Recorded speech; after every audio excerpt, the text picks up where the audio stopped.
Donc, pour toi, quel est l'avenir un peu quelle sera la marketplace de demain?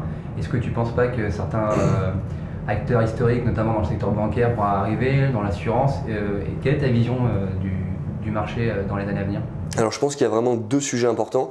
Effectivement, il y a toutes les industries qui ne sont pas encore allées vers le digital et qui sont en train de se digitaliser. Parmi nos clients, on a par exemple le groupe Europe Assistance Generali, pour qui on a réalisé une marketplace B2C de services qui permet de connecter des prestataires pour l'entretien de la maison avec des particuliers. Donc en tant que particulier, je peux réserver un peintre, un plombier, donc une prestation auprès d'un de ces professionnels-là. Ça permet finalement à un groupe historique de digitaliser ses activités et d'aller sur un marché qu'il ne maîtrisait pas forcément comme il le fait aujourd'hui.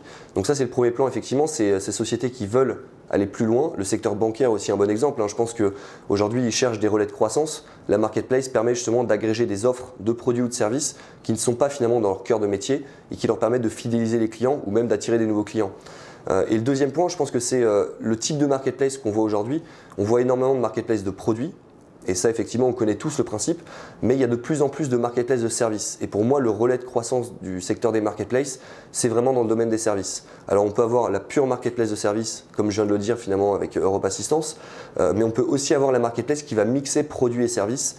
Et pour moi, c'est vraiment la panacée de la marketplace, dans la mesure où si on arrive à trouver des services complémentaires à un produit, là on propose toute la valeur au client sur une seule et même plateforme et finalement il n'y a pas meilleur moyen de le fidéliser. Donc ça peut être des marketplaces comme on fait pour chaque déjeuner en B2B avec des produits à destination des restaurateurs et des services à destination des restaurateurs. Ça peut être des services complémentaires à des produits.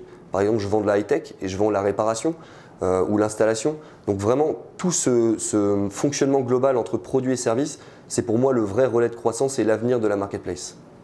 D'accord. Donc aujourd'hui, si je comprends bien, la marketplace de services est en plein essor.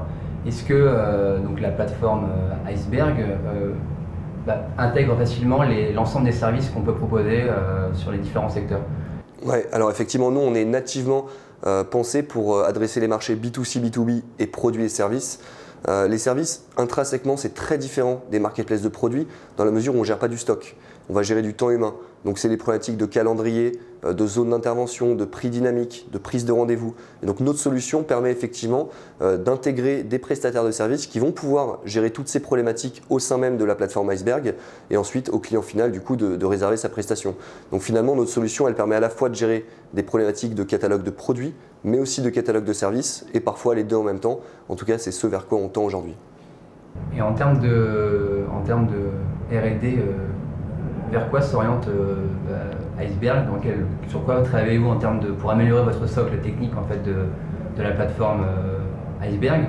Sur quoi vous travaillez aujourd'hui? Qu'est-ce qui va peut-être révolutionner? Je ne sais pas si on peut peut-être parler de l'innovation qui vont arriver sur le marché, je ne sais pas si vous travaillez sur la mobilité, des choses comme ça qui peuvent… Ouais, effectivement, dans la mobilité, c'est un vrai sujet. Aujourd'hui, il y a de plus en plus de marketplaces mobiles.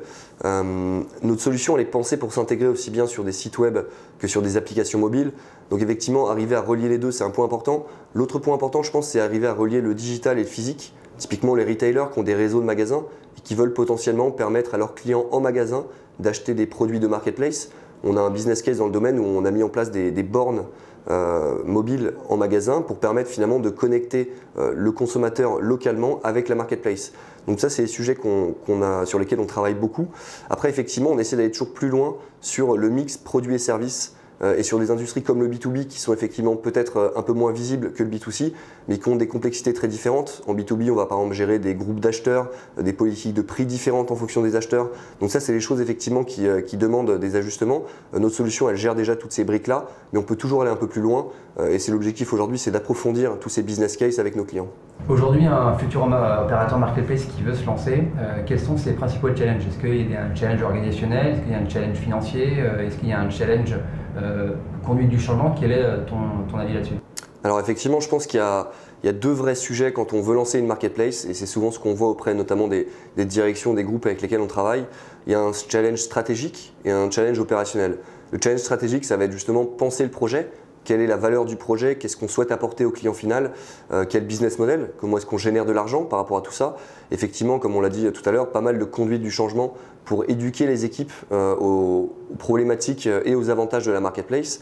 Et Puis après, il y a un challenge opérationnel qui va être autour de l'équipe qui va opérer la marketplace. Finalement, quel profil est-ce que je souhaite recruter et intégrer dans mes équipes? Est-ce que j'ai déjà ces profils en interne ou est-ce qu'il faut que je les recrute pour gérer l'acquisition de trafic, pour gérer l'acquisition des marchands, le service client et tout finalement ce qui a trait à l'opérationnel de la marketplace.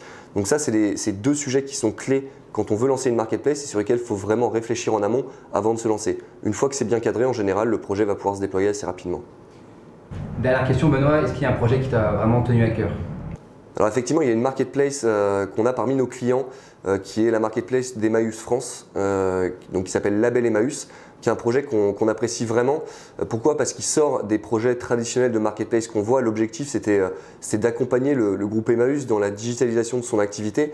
Et on connaît tous Emmaüs, effectivement, c'est une association finalement qui apporte énormément aujourd'hui. Et l'idée, c'était de pouvoir les aider à vendre plus, à être plus visible en ligne, à récupérer de nouveaux clients. Et on sait effectivement que ça apporte beaucoup de choses pour eux. Et la marketplace, c'est un vrai relais de croissance. Donc c'est un projet vraiment sympa qui fonctionne très bien. Et effectivement que j'aime beaucoup et qu'on suit de très près au quotidien parce qu'on pense faire de très belles choses avec eux. Eh bien, merci beaucoup de nous avoir reçus dans tes locaux. Merci à vous. Je te souhaite bon courage pour l'avenir et on se revoit bientôt. Merci. Merci.